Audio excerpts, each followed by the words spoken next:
Ricardo Sosa Producciones presenta Criminología, Ciencias Forenses, Geopolítica, Geoestrategia, Crimen Organizado, Seguridad y Defensa Nacional. Los principales problemas que afectan a la sociedad salvadoreña y latinoamericana. Ricardo Sosa los pondrá en la mira.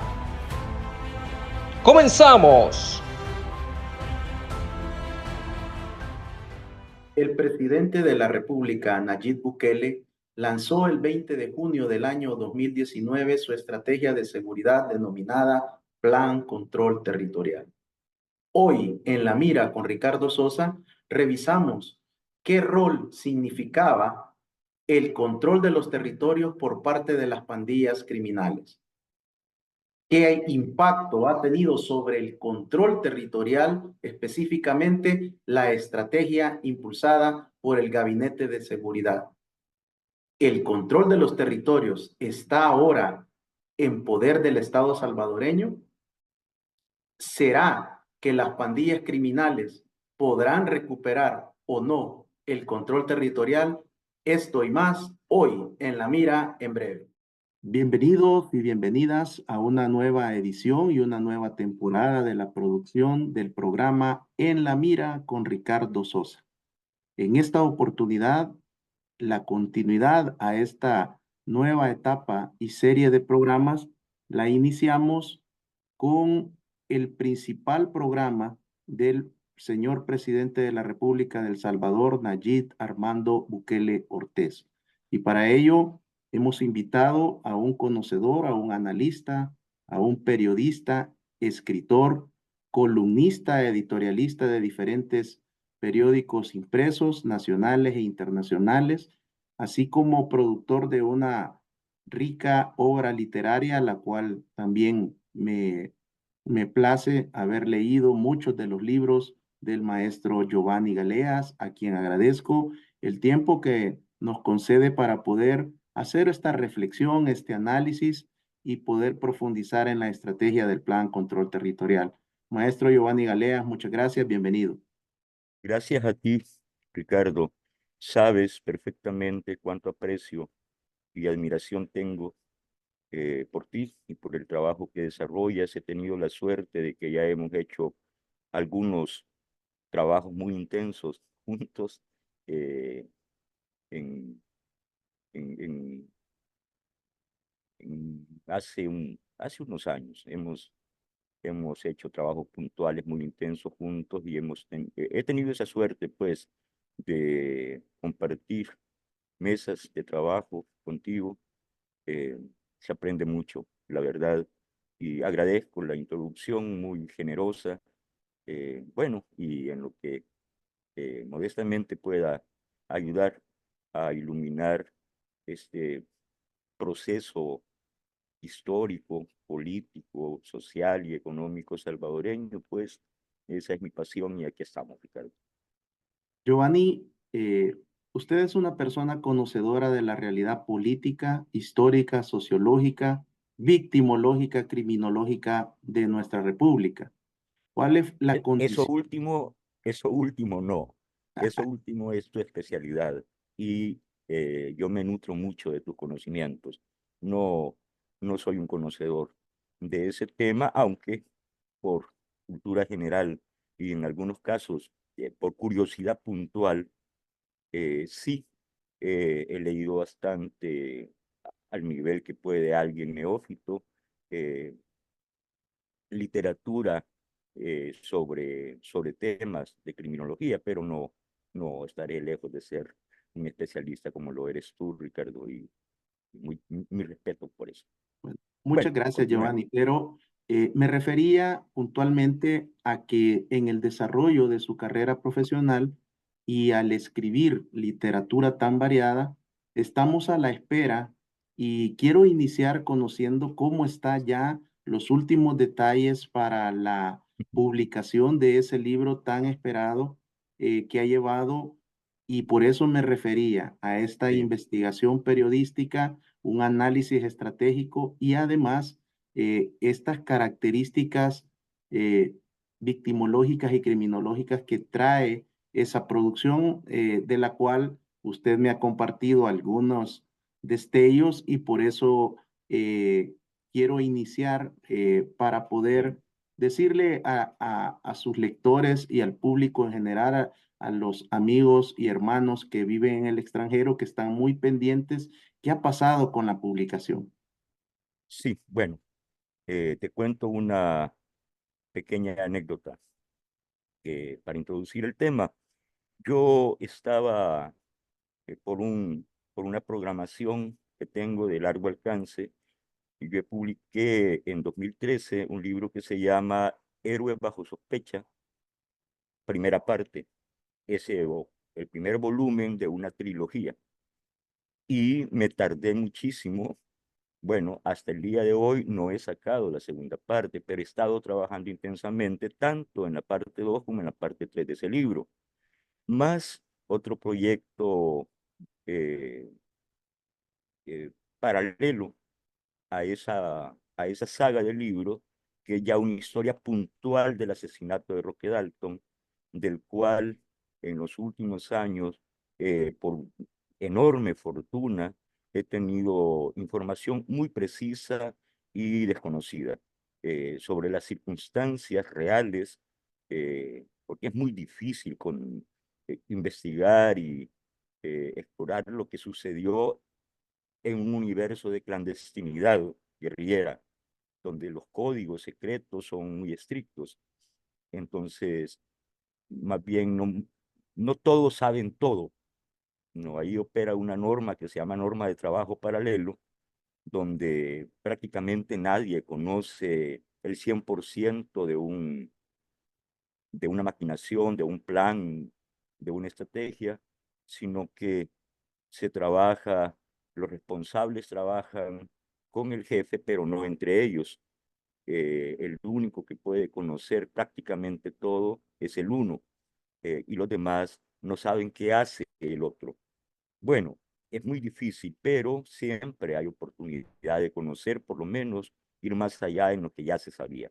Y yo tengo bastante información, entonces lo que quiero decirte es que estaba trabajando en 3 libros en paralelo hace 2 años o un año y medio.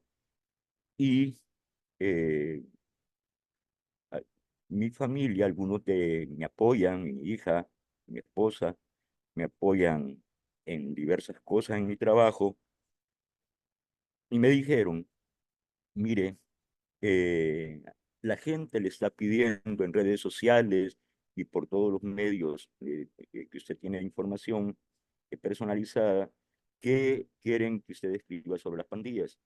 Yo decía, pero es que yo no tengo tiempo. Estoy escribiendo 3 libros de manera paralela y tengo mi trabajo y estoy muy saturado, no puedo. Y insistían, mi hija me dijo, mire, pero usted ha dado no menos de 100 conferencias, talleres, seminarios, y ha hecho una cantidad incontable de programas de radio, televisión, ha escrito cientos de columnas sobre el tema. O sea, lo conoce, no es algo que tenga que ponerse a investigar, se lo conoce y la gente le está pidiendo. Total es que me insistieron y al final eh, yo dije, bueno, eh, pues lo voy a hacer, pero yo no tengo tiempo, sino cuando termino mi trabajo, digamos, mi rutina diaria, digo, voy a tomar un tiempo entre 10 de la noche, entre 10 y 1, entre 11 y 1, dependiendo, y solo en ese tiempo le puedo dedicar a esto. Entonces hicimos un acuerdo, mi hija me dijo, bueno, usted escriba lo que pueda, en el tiempo que pueda, y me va entregando avances para llevar control. Y yo le dije, está bien. Y empecé a trabajar, a escribir el primer borrador, digamos, eh, n- normalmente, casi siempre, entre esas horas, entre 10 y 1, entre 9 y 11, entre 9 y 10, mi hija, que pues estudió en un colegio bilingüe y ha estado allá en Estados Unidos, habla muy fluido el inglés, bastante. Entonces ella hizo un folder para ir imprimiendo y haciendo copias de los avances que yo le iba dando y al folder le puso, eh, yo no lo sabía, no me daba cuenta. Ella rotuló el folder con un nombre que decía Informe Midnight, porque yo lo escribía a medianoche siempre. No tenía nada que ver con el tema del libro, ¿no?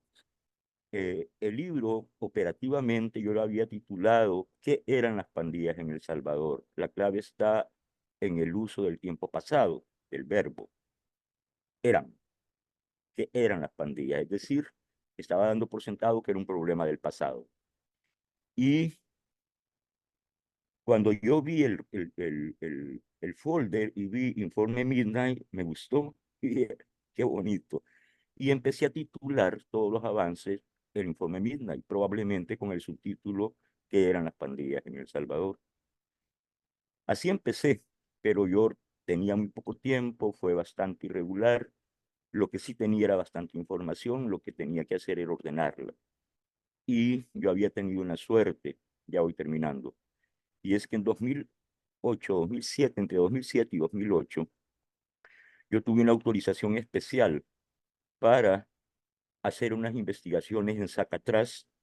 eh, Hablé con varios de los jefes pandilleros, entre ellos el 13, el Lin, el Borromeo Enrique, el Diablo de Hollywood, y otros de ellos.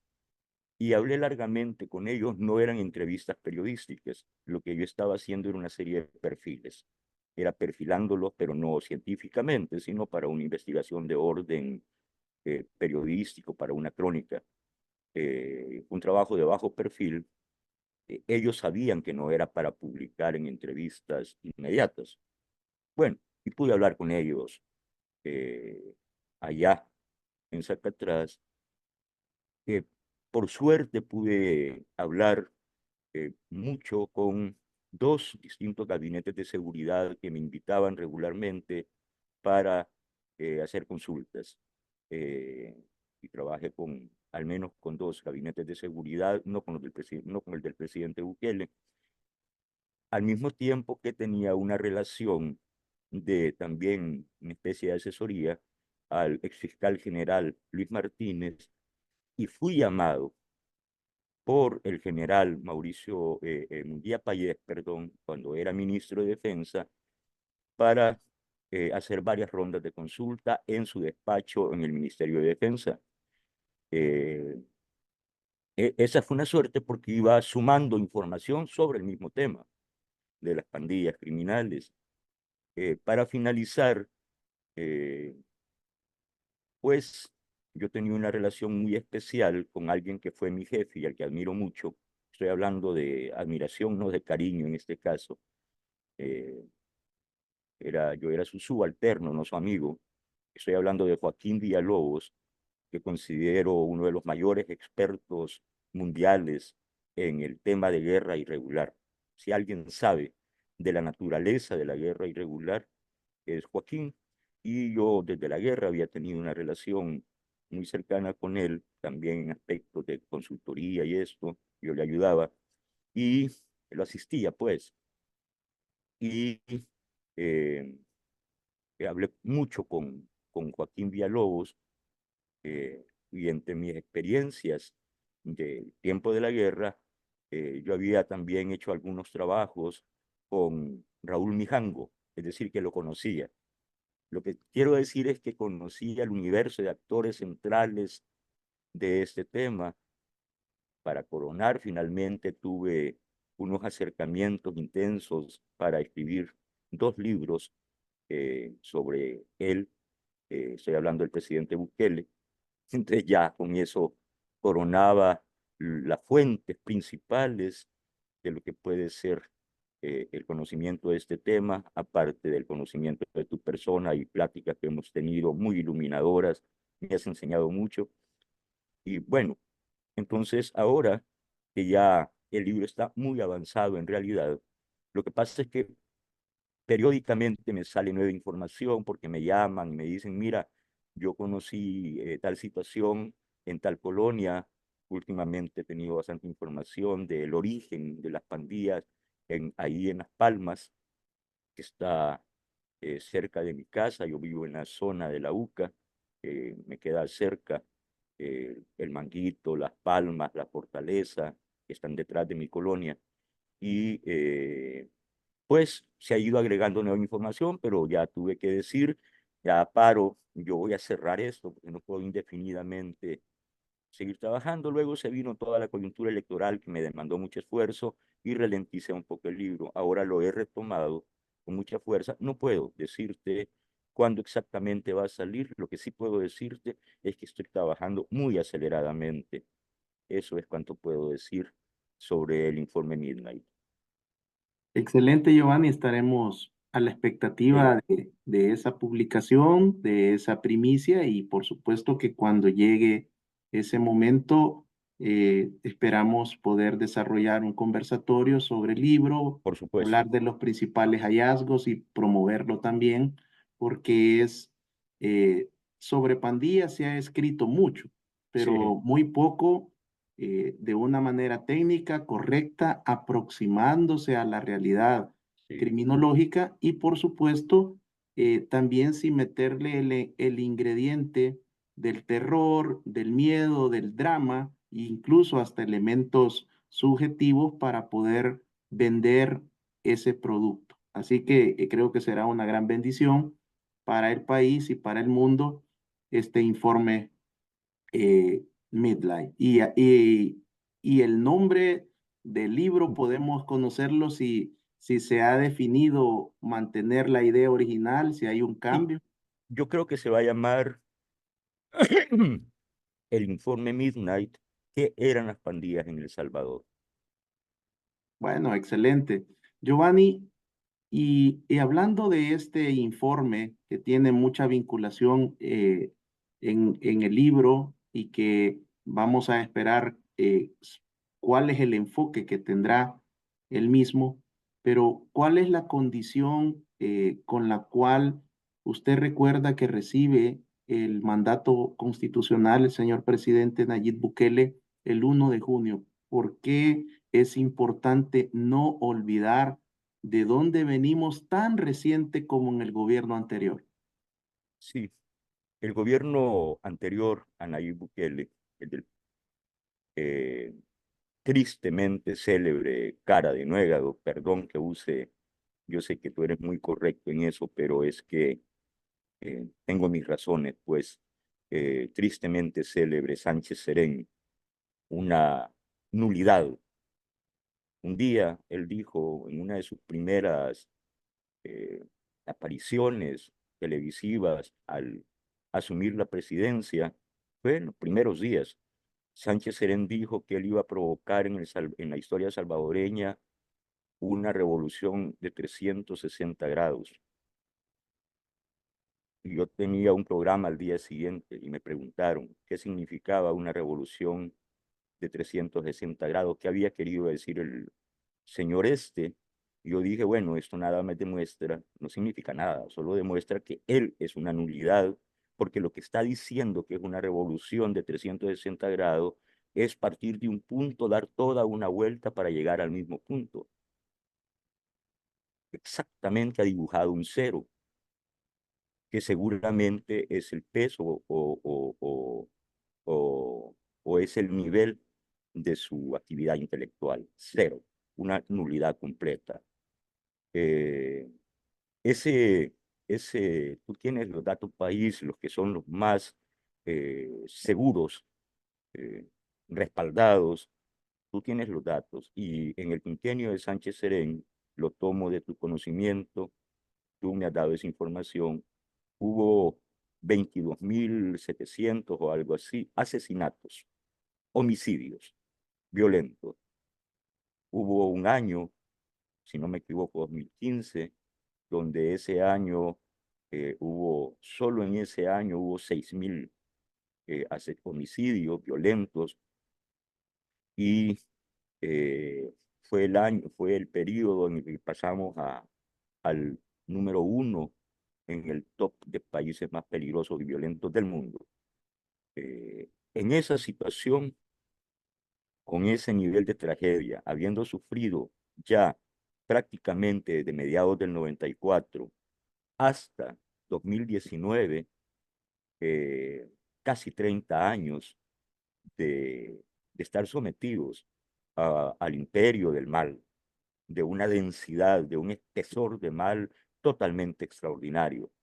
Las pandillas habían nacido, se habían desarrollado, se habían consolidado y llegaron a ser prácticamente cogobierno, a cogobernar el país mediante pactos oscuros con los dos partidos principales, con Arena y el FMLN. Este país estaba en ruta directa, al borde de llegar a la condición de Estado fallido, exactamente como Haití.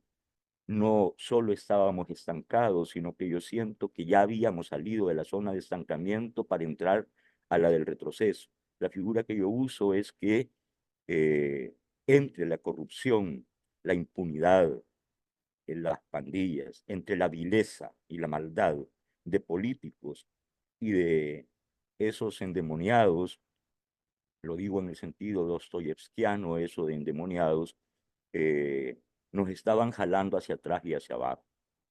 En esas condiciones es que asume la presidencia, el presidente, la presidencia, Nayib Bukele, y déjame decirte algo muy sinceramente, muy pocas veces yo hablo de estas cosas que son muy serias. Yo trabajé muy, tú lo sabes, tú me acompañaste a algunas reuniones con el presidente Bukele y cuando era candidato. Yo trabajé muy intensamente en su campaña y para hacer viable una victoria en la que muy pocos creían por las condiciones adversas. Eh, Puse toda la carne al asador, todo mi voluntad, mi esfuerzo y tal.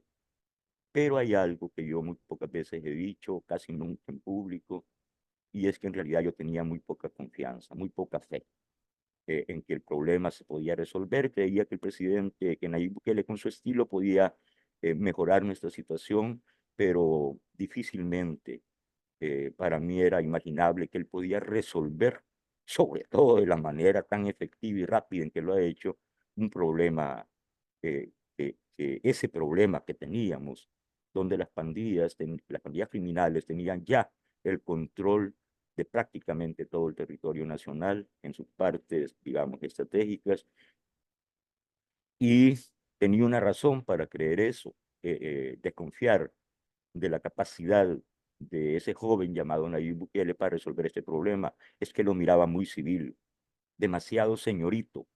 No lo digo peyorativamente, pero lo miraba muy civil, muy hijo de papá. eh, Porque mi referente, digamos, de jefatura militar, de liderazgo militar, era Joaquín Villalobos. Y ver a Joaquín Villalobos con uniforme y dirigiendo la guerra es ver a Joaquín Villalobos dirigiendo la guerra. Nada que ver con digamos, el temperamento aparente al menos, o el talante de alguien como el presidente Bukele. Yo miraba para allá al recuerdo y recordaba a Villalobos al frente de la tropa. Miraba para acá en el presente y veía a Nayib Bukele y decía, no, no. Bueno, eso fundaba un poco mi desconfianza. Voy a decirte para complementar esto y terminar este punto que el 1 de junio, que yo estuve allá cuando él asumió, digo en la plaza, ¿no? Cuando él asumió la presidencia, su discurso me desconcertó un poco. Yo fui uno de los que quedé un poco desconcertado por el discurso. En algún momento creí que había sido un discurso aceptable, pero no enjundioso, no, sin mucha profundidad, y me equivoqué. Me equivoqué de palmo a palmo. Si se mira ese discurso ahora, en retrospectiva, uno puede descubrir las claves que ese discurso tenía y la necesidad de que el presidente lo dijera precisamente en clave. No. Eh, Recuerdo, por ejemplo, dos pequeños detalles. Uno, en algún momento dijo Singapur, no explico más, era nada más un referente. Luego solía escribirlo, así nada más la palabra en su comunicación de tweet, en aquel momento tweet, ponía Singapur como referente. Y bueno, yo conozco un poco la historia de Singapur, pero decía que tiene que ver El Salvador con Singapur. Sí, es un caso de desarrollo, de éxito y tal, pero ¿a qué precio? No. Eh, Tenía yo un poco ahí no entendí bien la situación. Y la otra frase que me desconcertó, bueno, casi todo el discurso, pero la otra frase que dijo fue lo relativo a la medicina amarga. En realidad no entendí que en su profundidad qué quería decir el presidente. Las dos cosas las he entendido ahora sobradamente, ¿no? Pero creo que el presidente asumió el liderazgo de un país en ruinas, el liderazgo de un Estado ruinoso, absolutamente al borde de convertirse en el Estado fallido. Nuestra ruta era Haití. Llegar a lo que Haití es ahora. Y suerte que yo me equivoqué. Y cuando en una ocasión, poco después de haber asumido la presidencia, hubo unos problemas con las pandillas que hicieron unas atrocidades ahí por Lourdes, Colón, con unas muchachas de unas maquilas que las bajaron de un autobús y tal. Y el presidente salió horas después en una comparecencia televisiva a hablarle a la nación y dijo, se acabó, se acabó. Dijo, ustedes, pandilleros, dejen lo que están haciendo, dejen esas actividades criminales, váyanse a sus casas, regresense a sus casas, no más, no más. Y si no, ustedes no van a ver un tantito así de sol, un rayito de luz, no lo van a ver. Y esa vez yo vi al comandante en jefe, esa vez vi al jefe del puesto de mando hablar y me quedé estremecido. Es así, con con ese tono, con esa actitud que se habla cuando en este tipo de problemas. Fue absolutamente verosímil para mí que el presidente iba a cumplir lo que estaba diciendo. Esto se acabó. Ustedes ya no tienen oportunidad, no conocen lo que es la fuerza del Estado. Ahora la van a conocer. Mejor retírense. Váyanse. Era como darles una oportunidad todavía. Persistieron y mira lo que les pasó. Giovanni, hablando de ese discurso del 1 de junio del 2019, al siguiente día, Diario El Mundo, el 2 de junio del 2019, presenta esta madera en su edición impresa. Bukele ofrece recuperar territorio de pandillas. Y también abajo de la madera dice, presidente anuncia plan integral para recuperar territorios en poder de pandillas con intervención en todo el estado. Intervi Interviniente seguridad junto a problemas sociales, culturales, deportes, empleo. ¿Qué es lo que representó esta madera que pasó desapercibida en nuestro país y que yo sí la guardé y Sí, en cada ocasión que puedo la presento? Porque esto tiene una estrecha relación con la presentación de la oferta presidencial del presidente Bukele a través de la plataforma del Plan Cuscatlán. ¿Cómo podemos interpretar lo que estaba contenido en el Plan Cuscatlán, que usted lo conoce, que usted trabajó también como un estratega en ese ideario y que no respondía solo a un marketing político, a un programa como tradicionalmente lo habíamos conocido? En ese momento el presidente asume y ofrece recuperar y liberar de las pandillas de los territorios, que era el clamor que la población le pedía al candidato Nayib Bukele. yo creo que si pasó desapercibida no fue por mala fe de nadie. Me estoy refiriendo incluso a los adversarios del presidente Bukele. Creo que era generalizada la desconfianza y que todos los salvadoreños dábamos por hecho algo que en una de esas reuniones con el gabinete de seguridad de Sánchez Serén, uno de sus asesores en seguridad, de los más altos asesores en seguridad, me comentó algo, porque yo dije unas cuestiones ahí en esa reunión. Él me dijo por aparte, mira, que había tenido una reunión previa con Sánchez Serén y que Sánchez Serén le había dicho la siguiente frase: con el tema de seguridad pública en El Salvador, creo que hay que resignarnos a que vamos a tener que convivir con la violencia. Esto no se puede solucionar. Es muy grave lo que te estoy diciendo. No me consta que lo dijo Sánchez Serén, lo que estoy diciendo es que uno de sus principales asesores en materia de seguridad me dijo que sí, era Sánchez Serén el que había dicho eso. Es muy grave lo que estoy diciendo, lo sé, pero dado lo visto, creo que es absolutamente cierto. Creo que es verdad. Te voy a decir algo que yo sé que tú conoces perfectamente, pero lo digo más para nuestros amigos, Ricardo. ¿Y por qué es que pasó desapercibida esa y por qué digo que no fue de mala fe de nadie? Es que no creíamos que esto se podía resolver. Teníamos casi 30 años de estar bajo el yugo criminal. Ellos tenían el control efectivo de, eh, de las rutas y habían llegado incluso en ese momento, ya habían llegado a consolidar una idea en los liderazgos malignos de los pandilleros, una convicción que ya la tenían, digamos, consensada, que era que ellos podían y debían convertirse en actores políticos centrales.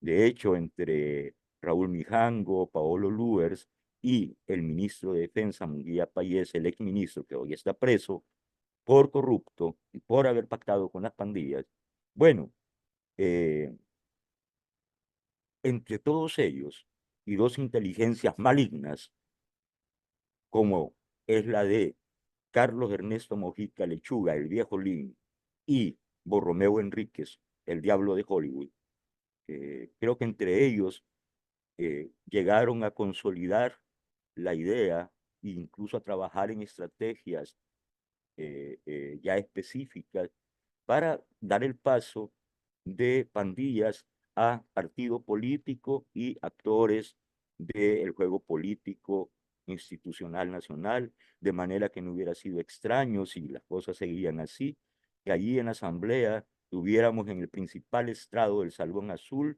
o al viejo Lin o al Diablo o a todos esos, al 13, al Cirra, ahí, o como miembros de gabinete. Bueno, a ese extremo habíamos llegado.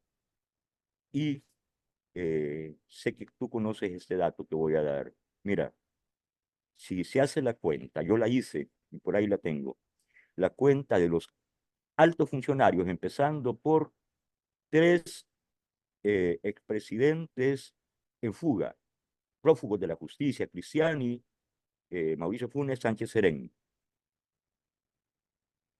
Un expresidente que se murió incurso en un proceso por corrupción a punto de ser llevado a la cárcel, Paco Flores.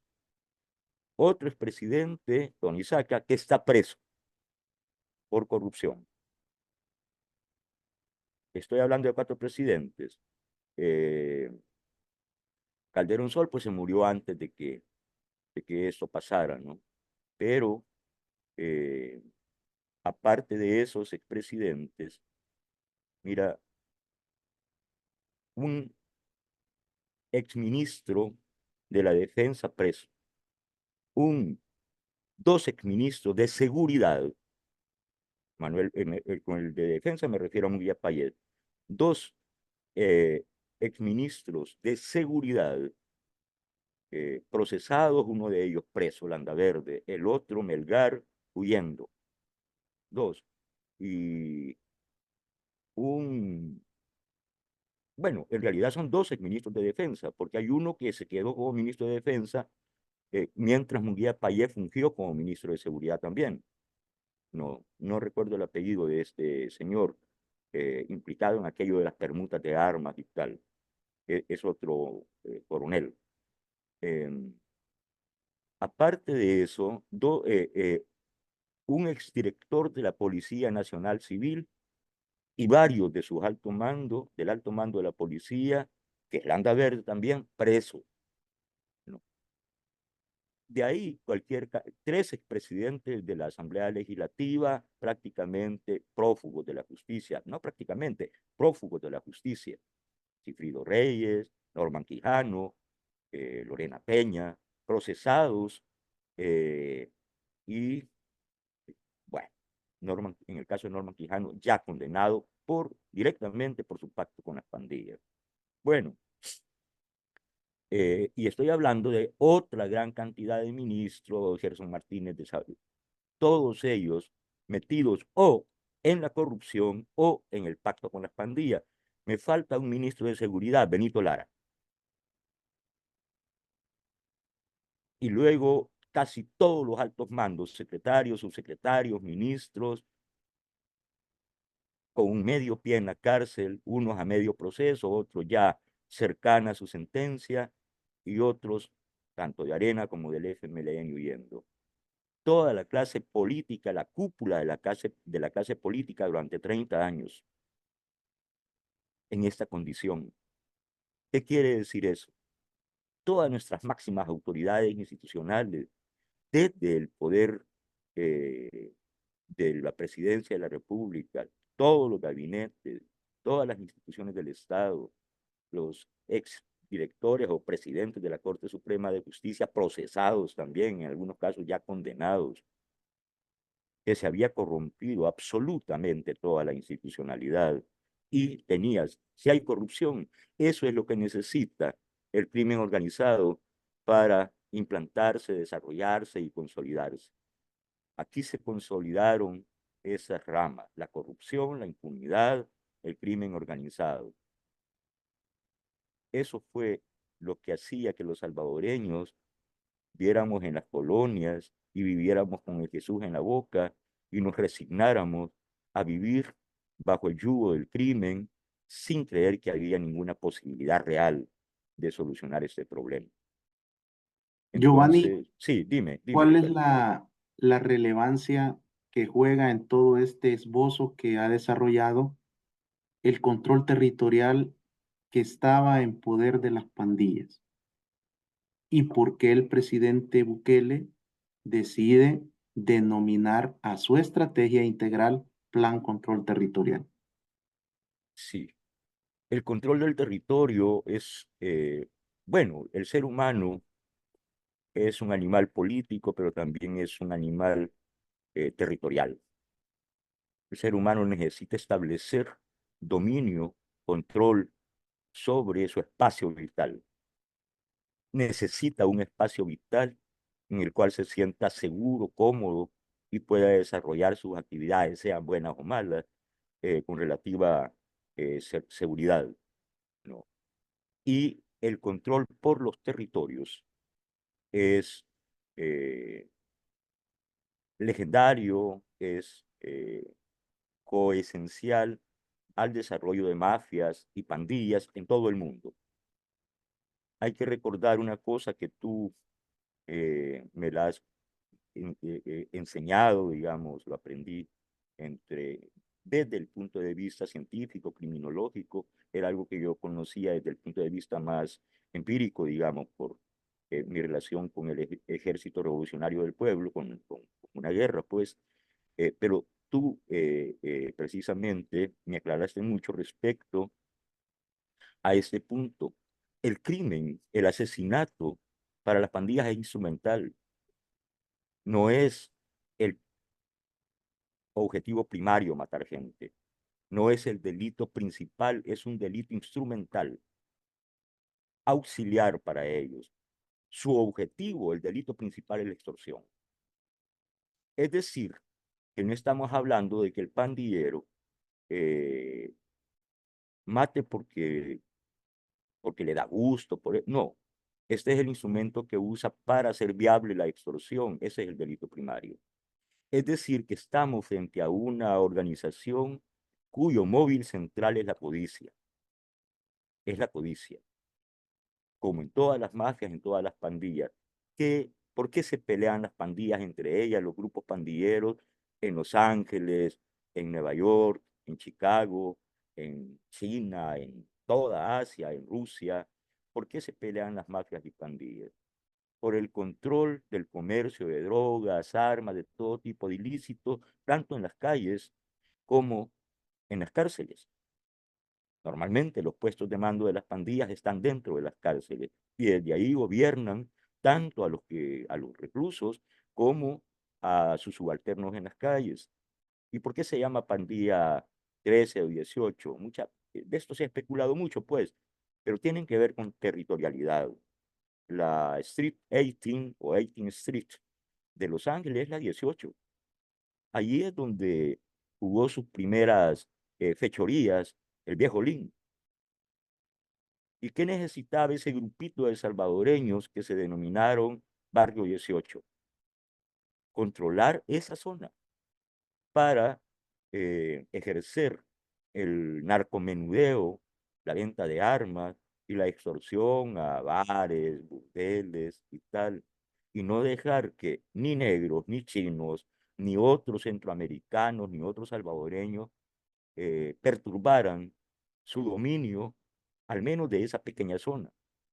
Y en esas guerras hay sangres, y hay escaladas, y por eso se hacen rivalidades a muerte.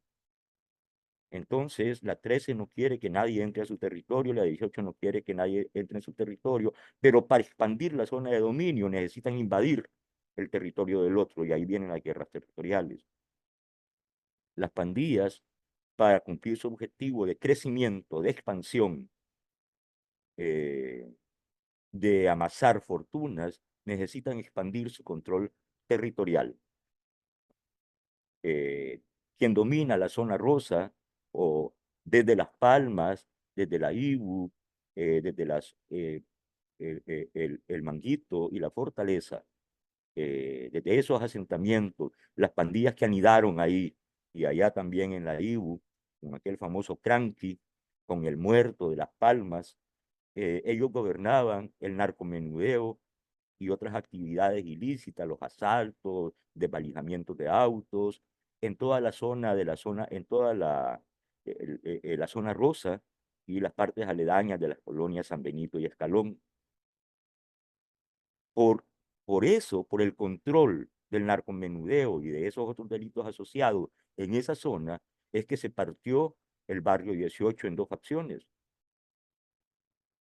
porque un líder de ellos, el Cranqui, con el Muerto de Las Palmas, eran los que mantenían el control de ese negocio. Toda la extorsión, todo el narcomenudeo lo gobernaban ellos. Y hubo un jefe de la 18, enviado por el viejo Lin, que era el chino Tres Colas, a desbancar a estos y tomar el control directo de ese negocio que implicaba esa zona. Bueno, mataron al líder de ahí, al Cranqui, y entraron en guerra entre ellos. Y ahí fue que se partió el barrio 18. A la Mara Salvatrucha estuvo a punto de pasarle eso y la ahogaron la división, porque Borromeo Enrique, desde la cárcel, también el CRUC, ordenaron el asesinato de por lo menos 50 de sus, como ellos le llaman, mandos, pues, corredores de programa o algo así, unos presos y otros en la libre, en la calle, porque estaban a punto también de quebrar la unidad de la pandilla de la MS-13. Esa fue una cuestión de tiempo. No se dio porque Borromeo Enrique ordenó esa matanza interna, esa purga interna. Entonces, expandir el control territorial o consolidar el control territorial es una necesidad vital para estas organizaciones malignas. Y bueno, eh, esto es lo que puedo decirte al respecto, Ricardo. Giovanni, se han cumplido 58 meses y medio de la administración del presidente Nayib Bukele. ¿Cuál es su opinión sobre el impacto de la estrategia del Plan Control Territorial más el refuerzo, el apoyo que ha recibido por medio del régimen de excepción y que en este momento todavía las pandillas han sido incapaces de adaptarse y sobreponerse. Y no veo yo en ninguna condición, desde la parte criminológica, de la parte de la estrategia, cuál ha sido el impacto sobre la estructura organizativa de las pandillas que no han podido recomponerse a la estrategia del Plan Control Territorial. Ni podrán, no, no podrán. Yo tengo bases muy firmes. Algunas me las has brindado tú, algunas de estas bases que son desde las especialidades de la criminología, en tu caso, pero yo tengo, digamos, otros puntos en los que basar mi convicción absoluta y total de que es imposible la recomposición de las pandillas. Creo que es un problema del pasado. Y voy a citar algunas de estas razones. Voy a ser recurrente porque, bueno, ni modo, es mi historia personal la que pongo como base de todo esto. Mira, nosotros como guerrilla, como ejército revolucionario del pueblo, hicimos esfuerzos enormes. Algunos, no lo sé, yo no puedo poner la mano al fuego, como dicen, por todo, pero algunos sí lo hicimos de buena fe y pusimos en riesgo nuestras vidas. eh, Deliberadamente, conscientemente. Corrimos el riesgo de que nos capturaran, nos torturaran. En mi caso, estuve preso, fui torturado en 2 ocasiones. eh, y podían matarnos, pues. Y no solo el riesgo de, matar, de morir, sino también el riesgo de matar, que no es menos grave. Bueno, eh, hicimos un gran esfuerzo en su totalidad la guerrilla, desde los años 70, desde principios de los años 70 hasta el 92, todo ese tiempo un esfuerzo tremendo, enorme, andar ahí hambreando bajo la lluvia, bajo el sol, caminar en montarrascales, con el Jesús en la boca, oyendo los aviones, los ataques artilleros, los bombardeos. Es impresionante eso. Pero bueno, se soporta al final. El miedo se siente, pero se controla. Hicimos un gran esfuerzo, niveles de heroísmo incluso. ¿Y qué hicimos avanzar al país? Nada. Al contrario, como quedó claro ahora al develar la naturaleza real de los acuerdos de paz, lo hicimos retroceder al país. Entronizamos la corrupción, la impunidad y el crimen organizado.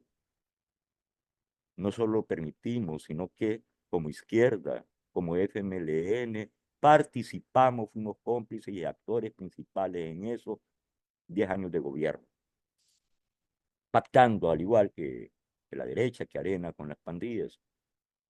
Bueno, eh, en esas condiciones, eh,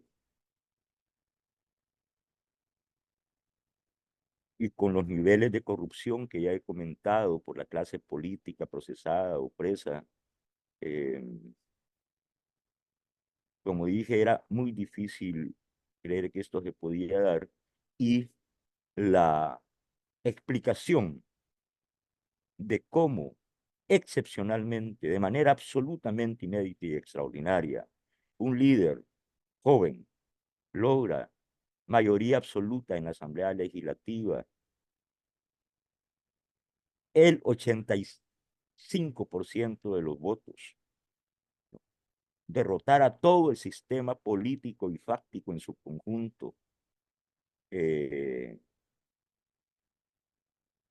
54 de 60, bueno, mayoría absoluta en la Asamblea, y tiene estos logros totalmente inéditos, y se logra colocar en el top mundial en las alturas, en el primero, los primeros lugares, y en revistas tan exitosas y importantes como la revista Semana de Colombia, ese gran titular que decía El milagro Bukele, porque es lo más parecido a un milagro lo que el presidente Bukele ha logrado. Lo que estoy diciendo es que el problema de corrupción y de criminalidad que El Salvador llegó a sufrir llegó a niveles de excepcionalidad.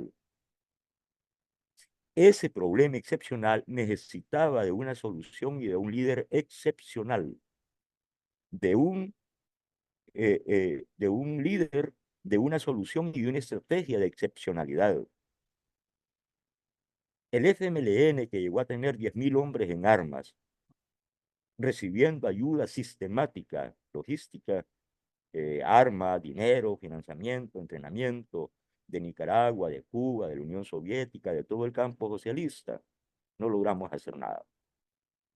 Retrocedimos al país. Y este muchacho, Nayib Bukele, yo lo puedo decir, y digo muchacho con mucho cariño, por cierto, y mucha admiración y respeto por él, ha logrado lo que ha logrado. ¿Cómo? Excepcionalmente. Es decir, se trata de toda una situación de excepcionalidad.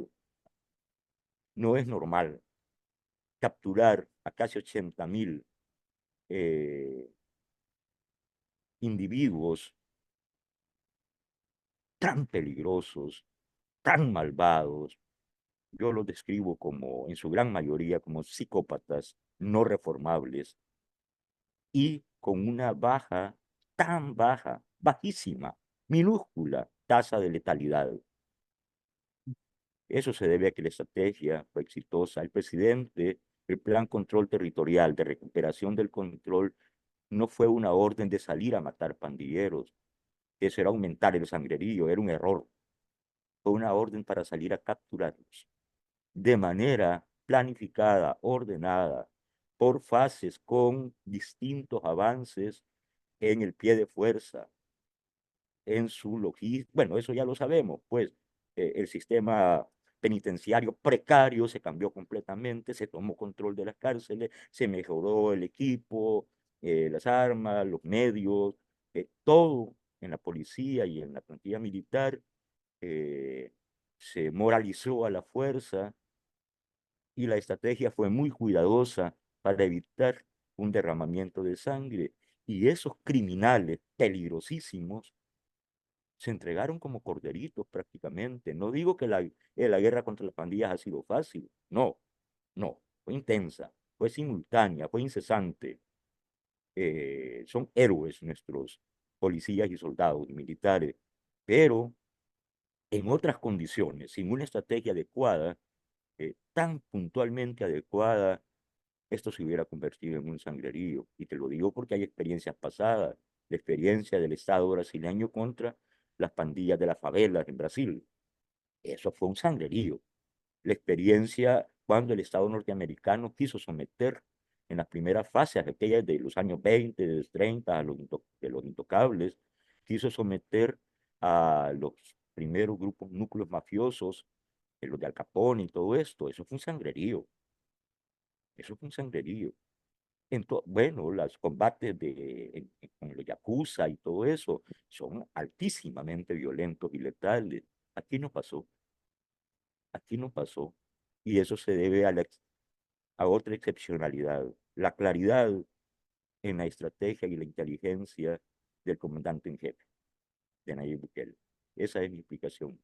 ¿Por qué las pandillas no reaccionaron, no confrontaron si han generado algún tipo de enfrentamientos con las fuerzas del orden, Policía Nacional Civil y Fuerza Armada, pero no en la dimensión que se hubiera esperado como una especie de guerrilla enfrentando al ejército haciendo este símil? ¿Qué es lo que ha sucedido en las pandillas que no fueron capaces de responder con fuego?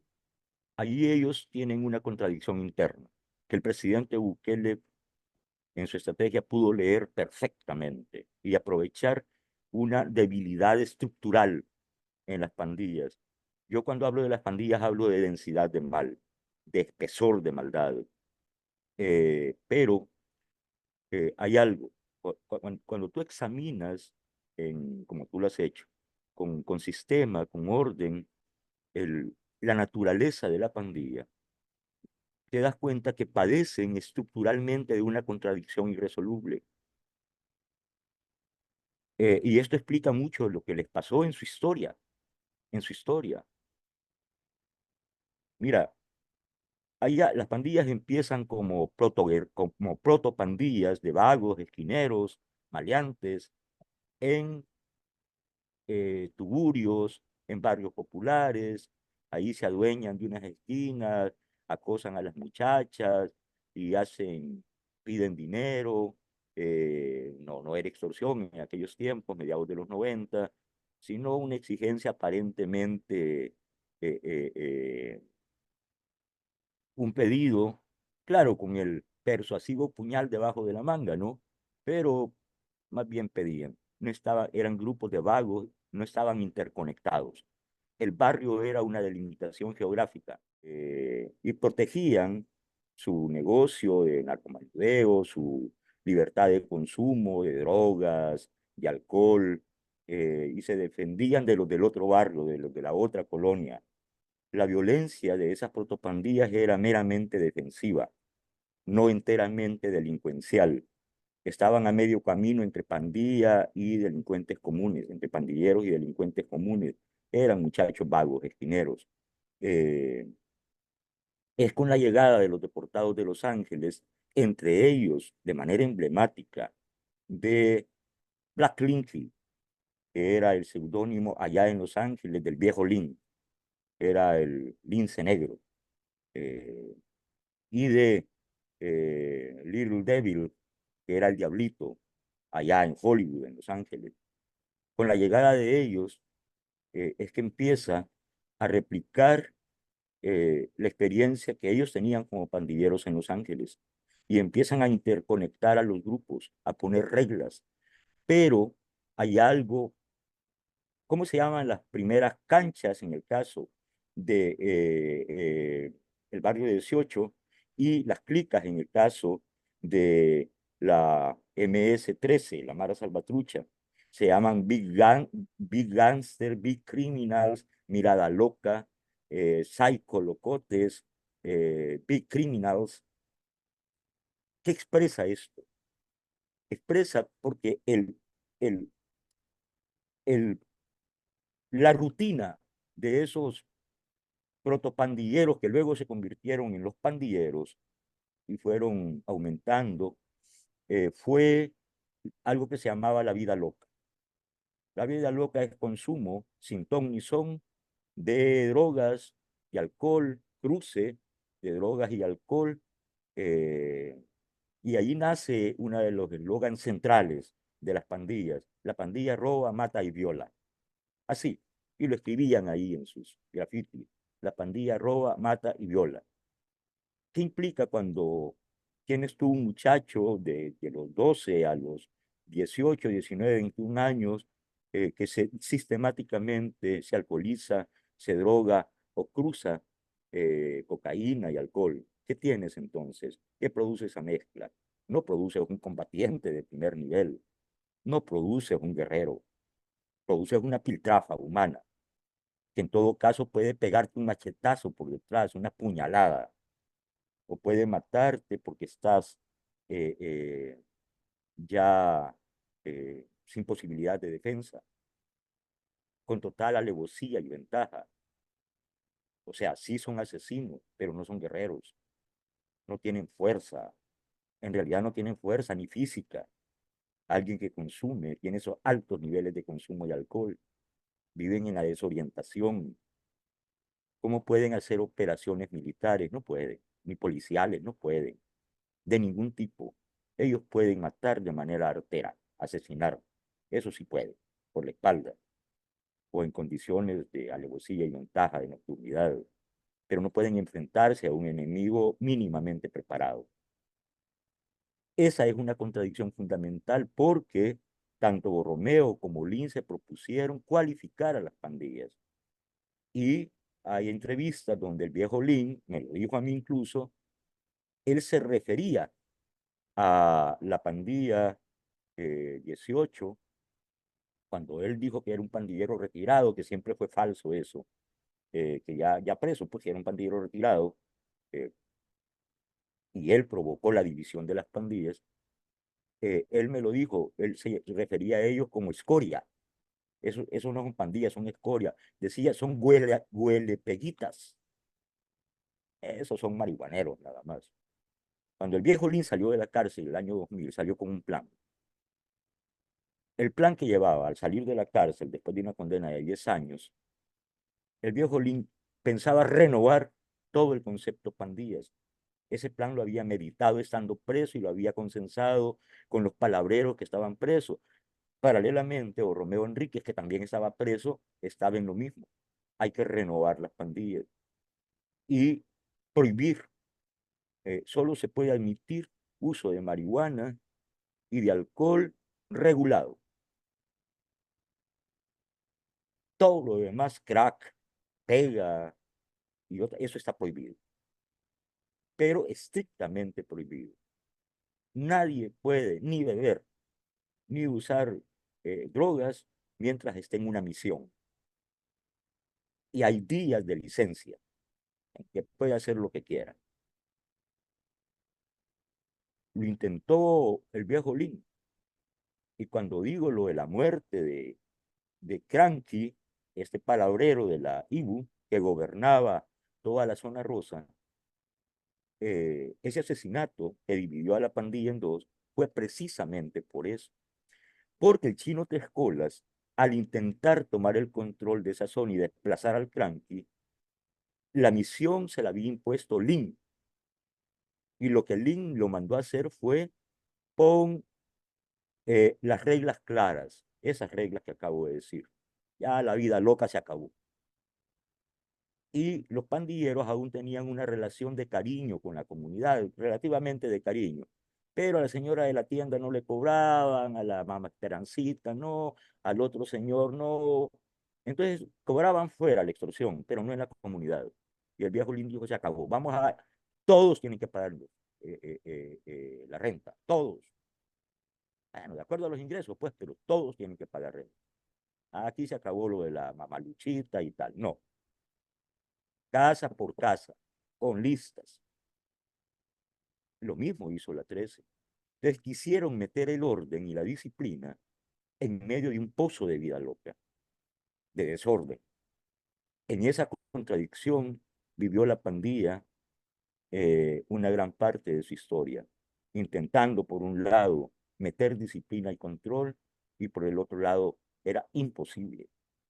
Hay una parte en la historia de las pandillas que son producciones de música hip hop o rap y en esas letras te cuentan claramente esa historia del uso descontrolado de drogas y de alcohol. Nunca pudo ningún líder de pandillas controlar eso. Esa era la contradicción fundamental de las pandillas. En esas condiciones no podían pasar a ser unidades de fuerzas paramilitares, digamos. No, solo estaban en condiciones de convertirse en asesinos alevosos, en condiciones de ventaja absoluta. Pero cuando tienen un policía enfrente, sobre todo si es un policía especializado o un militar, no hacen nada. Lo único que les queda es arrodillarse, bajar la cabeza y poner las manos en la nuca. No tienen Yo- capacidad de enfrentarse a una fuerza policial o militar. Giovanni, en este momento que se encuentra la estrategia del Plan Control Territorial, es innegable e irrevocable que el poder coercitivo del Estado y el dominio y el control del territorio se encuentra en el Estado salvadoreño administrado por el órgano ejecutivo. Sí. ¿Qué implicaciones representa en este momento y a futuro la recuperación de este control territorial, así como lo ofreció el presidente Bukele, y que 58 meses y medio después vemos que ha cumplido esa promesa? Como lo dije y como lo tituló la revista Semana, es lo más parecido a un milagro, hecho realidad absoluta.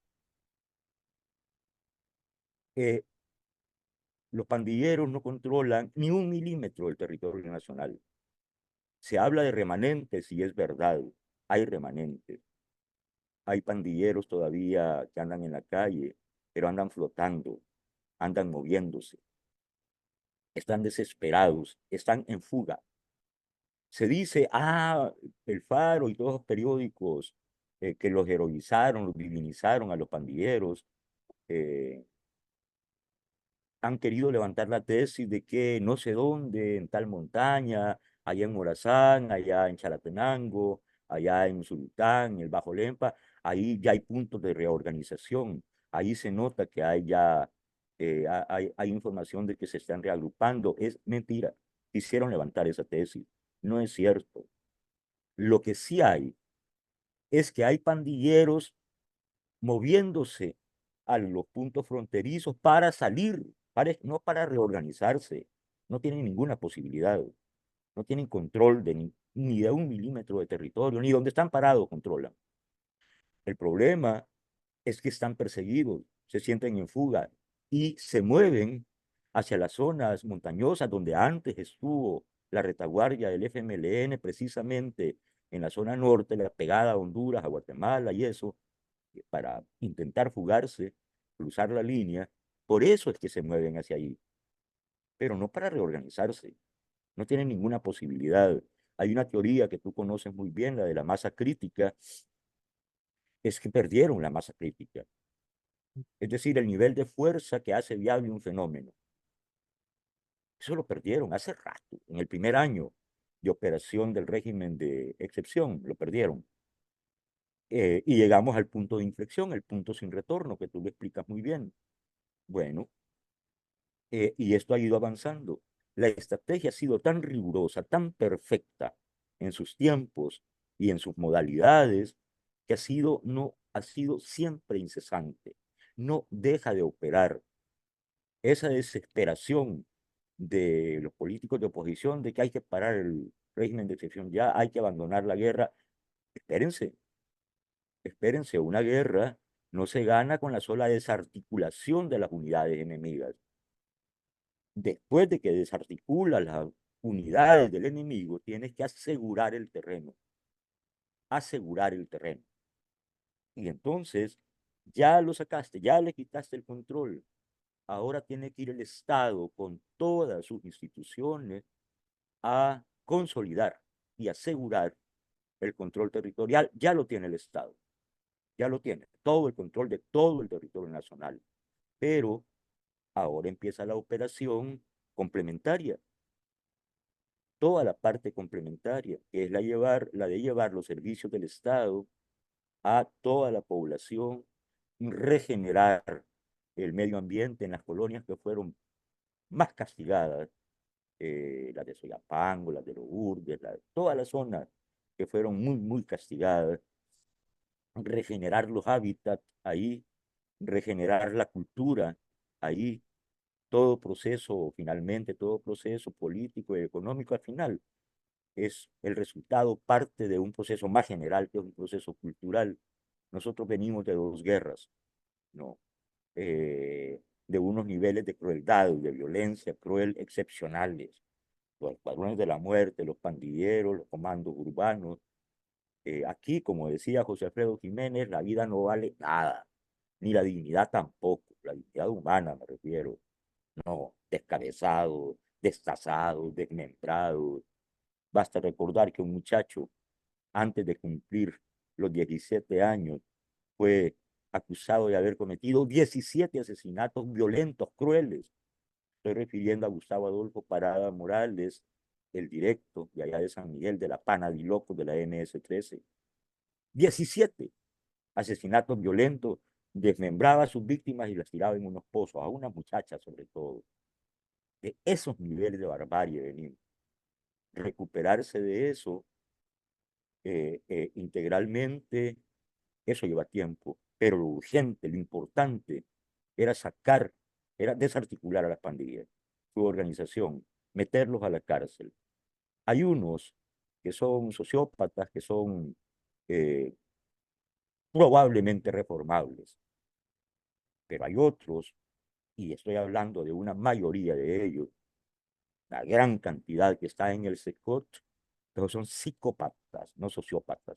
No son el resultado de un entorno familiar y social problematizado, exclusión, marginación, pobreza y tal, maltrato familiar. No. Para esos psicópatas el mal es una elección. Esos son malos porque eligen ser crueles, porque eligen ser manipuladores, fríos. Esa es la representación de la maldad encarnada en un ser humano. Como yo no soy criminólogo como tú, ni científico, ni psicólogo forense, ni perfilador criminal.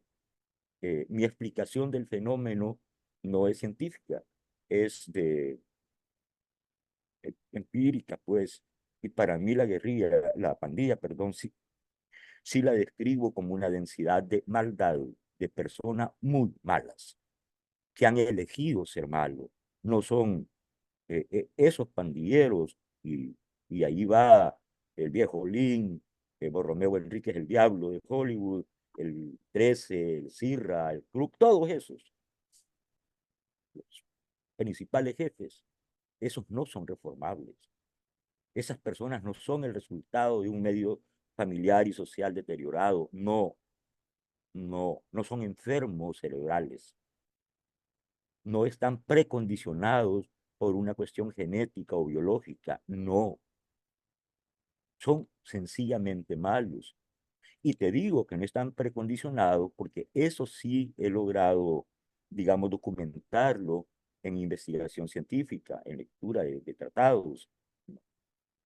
Hubo un experimento, no recuerdo ahorita el nombre de quien lo encabezó, que es un doctor norteamericano, un psicólogo, eh, un experimento donde creyeron que podían, o por lo menos exploraron la posibilidad de un precondicionamiento genético de jefes de criminales en serie o seriales allá en varias cárceles de Estados Unidos, y les hicieron unos test, unos estudios, y le llamaron a la teoría del gen guerrero, que quien tenía este gen era susceptible a convertirse en asesino serial.